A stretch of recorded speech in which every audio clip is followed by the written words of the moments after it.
Assalamualaikum warahmatullahi wabarakatuh. Perkenalkan, saya Indra Firdaus, perwakilan dari kelompok 6, ingin mempresentasikan tentang sejarah media sosial. Apa itu media sosial dan bagaimana perkembangan sejarahnya?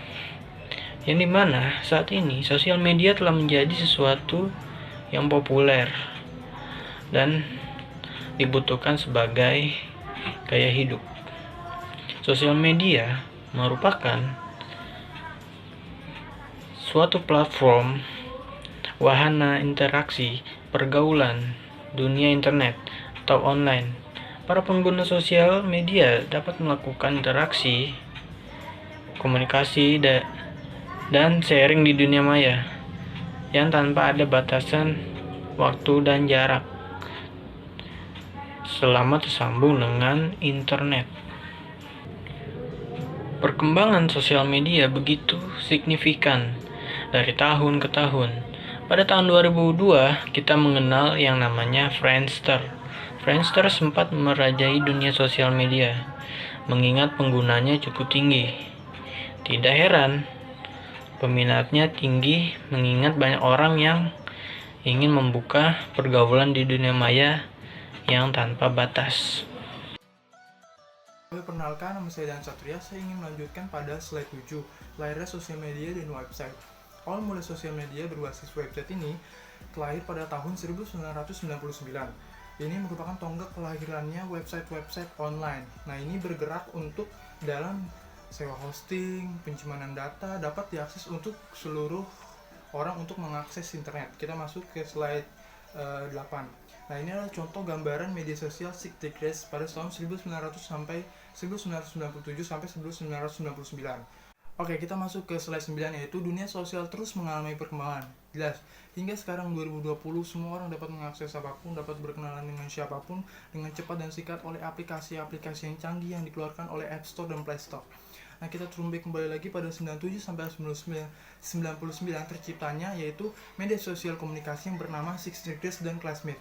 Nah, cakupan ini masih terkesan karena berkelompok, maksudnya berkelompok itu belum terlalu besar dan luas. Online terus berkembang hingga terakhirnya itu Friendster pada tahun 2002. Nah, dia cukup terkenal dengan cakupan yang cukup luas, udah mulai melebar, semua orang dapat mengakses dengan cepat. Ya, nama saya Muhammad Saifullah, NPM 2019465144 dari kelas R3C. Saya akan melanjutkan penjelasan dari teman saya, Satria Dana. Saya akan menjelaskan perkembangan media sosial. Dunia online dan internet terus mengalami inovasi dan pengembangan, hingga ada yang namanya blog.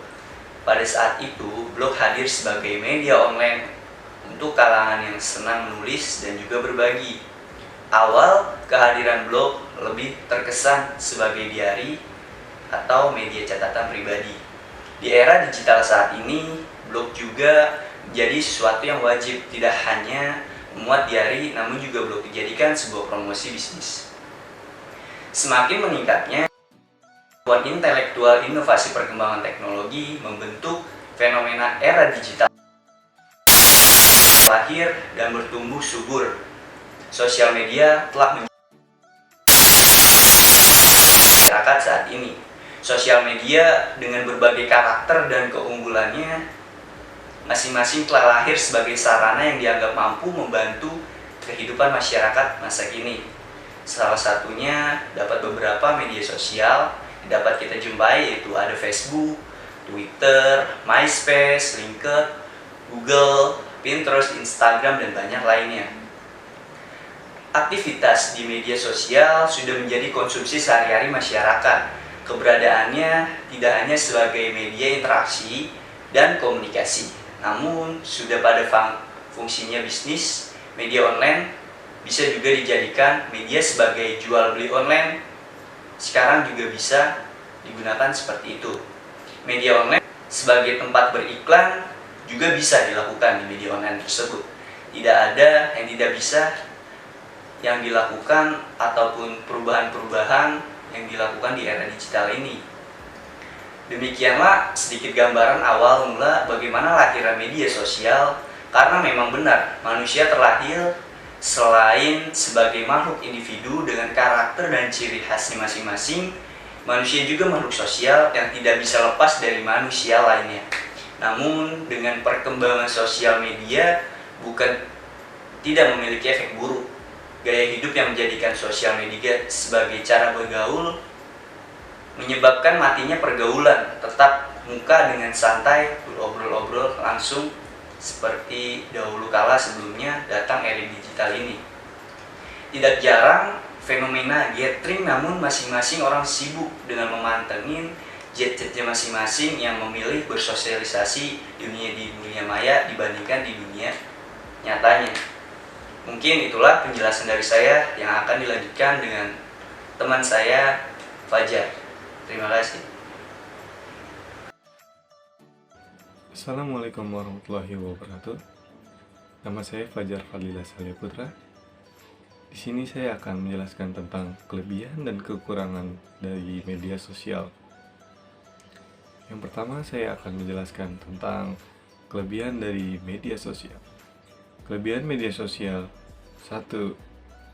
Sebagai media komunikasi, contohnya untuk berkabar, seperti memberi pesan kepada sanak saudara yang jarang ketemu, bisa melalui daring, seperti melalui video call, chat group, atau video call lebih dari 1 dan 2 orang. Yang kedua, sebagai media pencari informasi, contohnya sebagai media pencari informasi ini seperti kita mencari apa yang belum kita tahu, terus apa orang yang ingin memberikan apa yang ia tahu kepada orang yang belum ia tahu, seperti pengetahuan. Nomor 3, sebagai media pendidikan. Di masa pandemi pada saat ini, media sosial digunakan sebagai media pendidikan. Contohnya sebagai grup untuk media belajar di WhatsApp, Google Form, dan Google Classroom. Nomor 4, sebagai media bisnis. Media sosial juga sebagai media bisnis, sebagai media untuk kita berjualan barang yang kita ingin jual, contohnya Facebook, WhatsApp, dan lainnya. Yang kelima, sebagai media promosi. Sebelum kita berbisnis, kita bisa mempromosikan barang yang akan kita jual, seperti kita bikin iklan yang terlebih dahulu untuk media promosi di media sosial. Nah, itu contohnya. Yang keenam, menambah teman. Dari Facebook kita bisa menambah teman. Yang terakhir, dapat menjadi tempat bertukar pikiran dan menjadi tempat pertukaran pendapat antar sesama pengguna akun sosial media gitu. Kekurangan media sosial atau dampak negatif dari media sosial: sebagai penipuan, sebagai tempat penyebaran berita hoax, sebagai ujaran kebencian, berpura-pura menjadi orang lain demi mencari keuntungan, cybercrime, membuang waktu dan kecanduan. Itu dampak negatif dari kekurangannya media sosial. Saya ucapkan terima kasih. Sekian dari kelompok kami. Wassalamualaikum warahmatullahi wabarakatuh.